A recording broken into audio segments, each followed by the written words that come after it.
Meus muito amados irmãos e irmãs, um abençoado e agraciado dia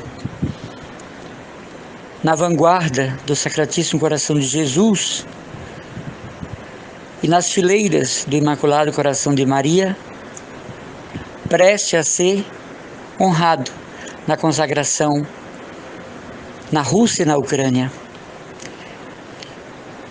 Meus caros irmãos, estamos falando de conversão na Quaresma, penitência, caridade. E um dos grandes problemas da conversão de uma pessoa é a ausência de honradez moral. A honradez moral significa uma inclinação espontânea e pessoal para o bem. Quando nós falamos em higiene moral do temperamento, do caráter, da alma, nós não estamos nos referindo de modo particular, específico e tão somente da sexualidade. Não, isto é um departamento. A honradez moral tem a ver com os procedimentos que já estão fixados em nós, valores que são nossos, aprendidos, mas nossos. Valores que residem em nós e são inabaláveis na sua estrutura e constituição. Não são virtudes de momento ou para chamar atenção ou para provocar uma impressão positiva sobre nós. Não se trata de uma caridade porque é Quaresma, de uma bondade com o pobre porque é Quaresma, porque é Páscoa, mas é algo que é praticado o ano inteiro. A honradez moral é a grande inimiga da devassidão moral. Quando nós falamos em devassidão moral, nós não estamos falando somente de sexo desregrado. Nós estamos falando de todo comportamento que mancha a imagem e semelhança de Deus, digamos assim, que turva a água do nosso batismo. A devassidão moral é o perder completamente a sensibilidade da honradez, ao ponto que eu e você nos tornamos pessoas não confiáveis, ao ponto de alguém nem poder perguntar para nós que horas são no relógio, no celular, porque nós podemos dizer a hora errada de tanta devassidão que tomou conta do nosso temperamento. Não falamos uma verdade, não contamos uma história verdadeira, e se acrescentamos mais mentira do que já foi dito. Somos pessoas snobs, arrogantes, depreciadores do próximo, caluniadores, sui generis. Somos pessoas inflamadas de ódio, desejo de vingança. Implantamos o mal, não nos arrependemos dele, não vamos lá atrás para arrancar, não vamos pedir perdão, não vamos reconhecer faltas. Isso é devassidão moral. Chegamos a um ponto que já não somos capazes de admitir quando passamos da linha, quando extravasamos os limites da graça. Isso é o pecado, extravasar os limites da graça. Muito mais do que uma atitude, o pecado é uma intenção. É uma ideia que já estava ali, subjacente, e se torna ato. O pecado nunca é ato de primeira. Ele é uma intenção elaborada e depois projetada. Quando nós olhamos a vida dos santos e os processos de canonização, tem um tópico lá de estudo, é heroicidade moral, ou seja, naquilo que aquele homem ou mulher que está para ser canonizado, beatificado, foi herói na fé, ou seja, venceu a batalha da carne. As perniciosas tendências do eu. Então, heroicidade das virtudes, ou seja, até que ponto a fé, a esperança e a caridade atingiram o seu clímax naquela pessoa, mas de modo espontâneo. Então, quem não consegue a honradez moral, não consegue ser cristão, não consegue ser cristão católico, não consegue viver dos sacramentos e por meio dos sacramentos. A graça não consegue atingir. É certo que quem diz que nós somos santos ou não é a igreja, mediante o testemunho dos fiéis.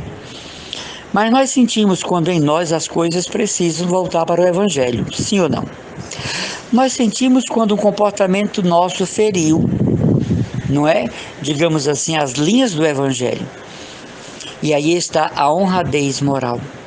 Saber reconhecer erros, saber pedir perdão, saber voltar atrás em decisões já tomadas e prosseguir do ponto que nós paramos, mas assim, sempre na mesma caminhada, porque as nossas virtudes, elas não podem ser esquecidas por causa de um erro.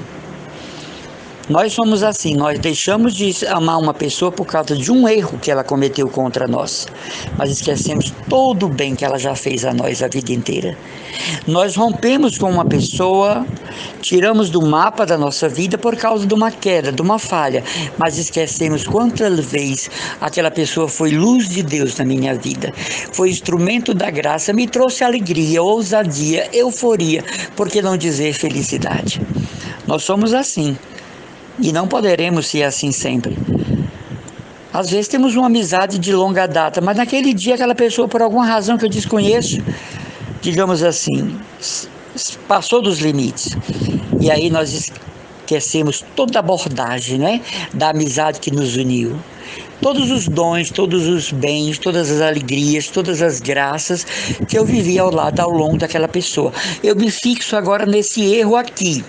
Além de ser um fator realmente psicológico de gravidade mental a ser estudada e talvez mesmo diagnosticada, é preciso ver que nós não podemos parar nas faltas dos outros e os outros não podem parar nas minhas faltas. Quando nós nos confessamos, estamos perdoados, por mais que devamos responder moralmente pelo que fizemos. Mas estamos perdoados. Viver se culpando, viver se massacrando, viver relembrando o episódio, então aquela confissão foi inválida. De maneira que se eu sei que alguém que me ofendeu se confessou, eu tenho a obrigação de perdoar aquela pessoa em nome do sacramento que ela recebeu.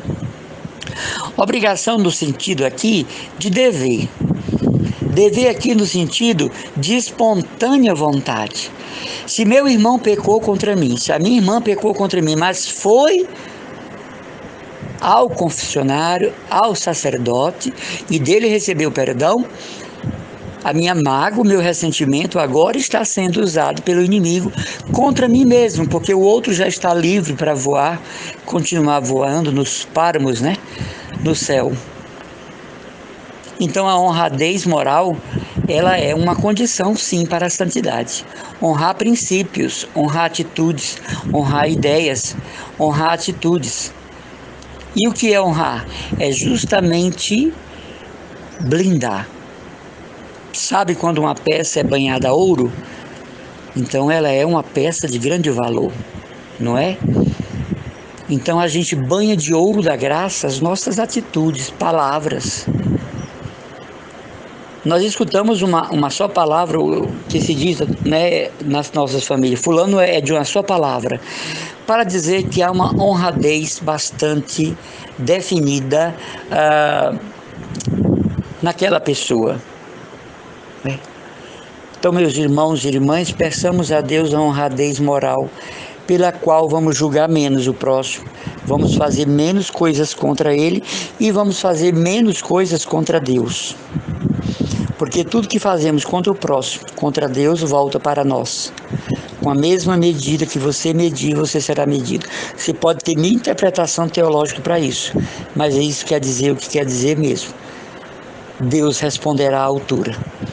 Às vezes você tem uma interpretação teológica para isso, para se livrar do que você já fez contra o próximo, para se livrar do que você faz contra o próximo.